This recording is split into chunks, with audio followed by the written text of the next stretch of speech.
Hello అండి, welcome to me food express. Food ఎక్స్ప్రెస్లో ఈరోజు పులిహోర ఇన్స్టెంట్ మిక్స్ చూపించబోతున్నానండి. ఇది చేసుకొని ఒక జార్లో పోసుకుంటే పులిహోర చేయడం ఎంత ఈజీ అంటే జస్ట్ ఆల్రెడీ ఉన్న అన్నం కన్నా జస్ట్ అప్పుడప్పుడు వండుకున్న అన్నం కన్నా కానీ ఒక పోపేసి ఈ పొడి కలిపేస్తే మీకు పులిహోర, అది కూడా చింతపండు పులిహోర రెడీ అయిపోతుంది. చాలా చూసిద్దాం రండి. ఇంగ్రీడియంట్స్ ఒక్కసారి చూద్దాం. ఎండుమిరపకాయలు, కరివేపాకు, మినపప్పు, శనగపప్పు, మెంతులు, జీలకర్ర, మిరియాలు, ధనియాలు, సొంటి, పచ్చిమిర్చి, ఇంగువ, ఆయిల్, పల్లీలు, జీడిపప్పు, ఆవాలు, బెల్లం, ఒక 2 grams డ్రైడ్ సొంటి తీసుకున్నా నేను. సో 20 grams ఎండుమిర్చి, ఎండుమిరపకాయలు ఇట్లా సగం గోలిన తర్వాత ఇప్పుడు నేను ధనియాలు వేస్తున్నాను. ధనియాలు కరెక్ట్గా 10 grams. ధనియాలు వేగిపోయినాయి. ఇది 3 grams ఆఫ్ మిరియాలు, 3 grams ఆఫ్ జీలకర్ర, 3 grams ఆఫ్ మెంతులు లాస్ట్లో. చాలు, చిట్టుపట్ట అంటున్నాయి అవి తీసేసా. అండ్ ఇప్పుడు నేను ఒక 1/2 teaspoon ఆయిల్ వేసుకున్నాను. దాంట్లోకి 30 grams మినపప్పు, 30 grams శనగపప్పు. ఆ చివరి ఎందుకు వేసానంటే అక్కడ నూనె ఉంది, కొంచెం నూనె చాలు, దీనికి కూడా ఎక్కువ నూనె వద్దు. ఈ రెండు మాత్రం కొంచెం నూనెలో వేగితేనే అవి పగులుతాయి, స్ప్లిట్ అవుతాయి, ఆ టేస్ట్ అనేది ఎలివేట్ అవుతుంది. అందుకని ఈ రెండింటికి నూనె ఉంచాను. అండ్ సిమ్లోనే వేయించండి, లేకపోతే మీడియం ఫ్లేమ్ పెట్టండి, కానీ హై ఫ్లేమ్ పెట్టకండి. దీంతోపాటు కొంచెం అది సగం వేగిన తర్వాత ఒక 4 రెమ్మలు ముదురు కరివేపాకు వేయండి. ఇది కూడా ఫ్రై అవ్వనివ్వండి. ఇవ్వండి, వేగిపోయింది. కట్టేస్తున్నా ఇంకా స్టవ్ నేను. అయిపోయింది. దీంట్లోకి ఇదంతా వేసేసి ఇంకేమేమి వేస్తారంటే ఒక 1 teaspoon ఇంగువ వేయండి. ఇదిగోండి, ఇంగువ వేసేస్తున్నాను. ఒక 30 grams బెల్లం వేయండి. బెల్లం తీపి, పులిహోరలో కొంచెం తీపి ఎక్కువ తినేవాళ్ళు 40 grams వేసుకోండి. నేను 40 వేస్తున్నాను. ఇది తాటి బెల్లం, బెల్లం పాళ్ళు తక్కువ ఉంటుంది అనమాట, అందుకని ఇది వేస్తున్నాను.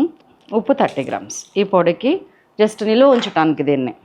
పసుపు 5 grams పొడి చేసుకొస్తా. ఇది సగం పొడి అయిన తర్వాత చింతపండుని కలిపి పొడి చేద్దాం. ఇది కరెక్ట్గా 100 grams వేయండి. ఇట్లా పొడి అయింది ఇప్పుడు. ఇది ఇందులో ఇంకా చింతపండు నేను యాడ్ చేయలేదు, ఇప్పుడు చేస్తాను. ఒకసారి తీసి కలిపి వేస్తా. ఇదిగోండి, ఇట్లా వచ్చింది మనది పొడి. కొత్తగా అన్నంలో తినడానికి కూడా బాగుంటుంది, ఇంకొంచెం ఉప్పు పడుతుంది. సో ఇప్పుడు ఆయిల్ నేను బాగా తగ్గించాను. నేనైతే ఆయిల్ తక్కువ వేస్తున్నాను, మీరు మీ ఇష్టం. నేను ఒక 3 teaspoons వేసేసిన, అది చాలా ఎక్కువ నా జీవితానికి. అన్నం ఎంత తీసుకుంటాం అనేది కూడా మన ఇష్టం. ఇద్దరికి తీసుకుంటామా, నలుగురికి. నేనైతే ప్రస్తుతానికి ఇద్దరికే తీసుకుంటున్నా. ఆయిల్ తీసుకున్నాను. కొంచెం నెయ్యి చుక్కేసుకుంటే కూడా బాగుంటుంది. ఇందులో మీకు రియల్ పులిహోర టేస్ట్ రావాలి కదా. మీరు ఎంత అంటే అంత, ఎప్పుడంటే అప్పుడు కలుపుకోవచ్చు. ఇది దీనిలోకి అన్నిటికంటే నాకు ఫస్ట్ వేగాల్సినవి పల్లీలు ఒక 4-5 teaspoons, శనగపప్పు ఒక 2 teaspoons. అన్నిటికంటే ముందు పచ్చిమిరపకాయలు నాకు చాలా ఇష్టం. లాస్ట్కి ఆవాలు ఒక 1 teaspoon, ఇంగువ ఒక, ఈ అన్నానికి సరిపడా, మనం పొడులకి సరిపడా అందులో వేసేసినాం. అండ్ ఎండుమిరపకాయలు ఒక 2, మీరు ఎన్ని తింటే అన్నీ. అండ్ జీడిపప్పు. ఎంత మంచి వాసన వస్తుందో తెలుసా. మనకి కరివేపాకు కదా జనరల్గా రెగ్యులర్గా పులిహోరలో కనపడేది, అది వేసుకోండి.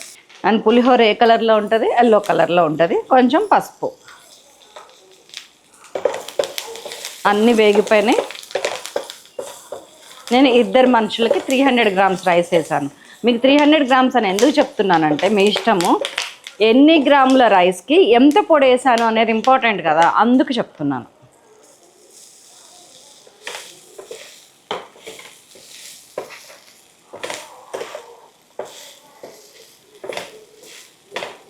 పులిహోర టెక్స్చర్ వస్తుందా మీకు? లైట్గా వచ్చింది కదా, ఇంకా వస్తుంది చూడండి. అండ్ మీరు ఇన్స్టెంట్గా చేసిన ఇదే పులిహోర చింతపండు పులిహోర.